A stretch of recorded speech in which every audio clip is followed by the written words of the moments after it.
അപ്പൊ ഇത് ശരിക്കും ഒരു പ്ലാൻഡ് റോബറി ആയിരുന്നോ? എടാ നീ ഇത് കണ്ടോ? കിറ്റ്കാറ്റിന്റെ ട്രക്ക് മിസ്സായിന്ന്. എന്താല്ലേ ഇതിന് ഇത്ര വലിയ ഡിമാൻഡോ? ഇതൊക്കെ ഒരു സ്ട്രാറ്റജി അല്ലടാ. എന്ത് സ്ട്രാറ്റജി? നീ ഈ നെഗറ്റീവ് മാർക്കറ്റിനെ കുറിച്ചിട്ട് കേട്ടിട്ടില്ലേ? ഒരു പോസിറ്റീവ് ഇമ്പാക്റ്റ് ക്രിയേറ്റ് ചെയ്യുന്നതിനേക്കാൾ ഈസിയാണ് ഒരു നെഗറ്റീവ് ഇമ്പാക്റ്റ് ക്രിയേറ്റ് ചെയ്യുന്നത്. അതായത് ഒരു ബ്രാൻഡ് മാർക്കറ്റിൽ ഡൗൺ ആയിട്ട് നിൽക്കുന്ന ടൈമിൽ ആ ബ്രാൻഡിനെ കുറിച്ച് ആളുകളുടെ മൈൻഡിൽ ഹ്യൂജ് റീകോൾ വരണമെങ്കിൽ നെഗറ്റീവ് മാർക്കറ്റിലൂടെ അത് പെട്ടെന്ന് പോസിബിൾ ആണ്. ചിലപ്പോൾ അതിന് ഇമ്പാക്റ്റ് എന്ന് പറയുന്നത് ലോങ് ലാസ്റ്റ് ചെയ്യും. ഇപ്പൊ തന്നെ കണ്ടില്ലേ, സംഭവം നടന്ന ഒരു 1 വീക്കായിട്ടും ആ ഒരു ഇൻസിഡന്റ് നമ്മുടെ മനസ്സിലുണ്ട്, നമ്മൾ അതിനെക്കുറിച്ച് കമ്മ്യൂണിക്കേറ്റ് ചെയ്യുന്നുണ്ട്.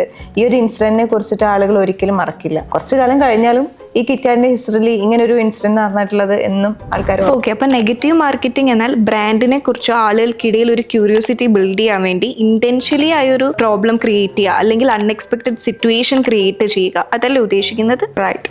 അപ്പൊ ഇത് ശരിക്കും ഒരു പ്ലാൻഡ് റോബറി ആയിരുന്നോ? What you think? Comment below.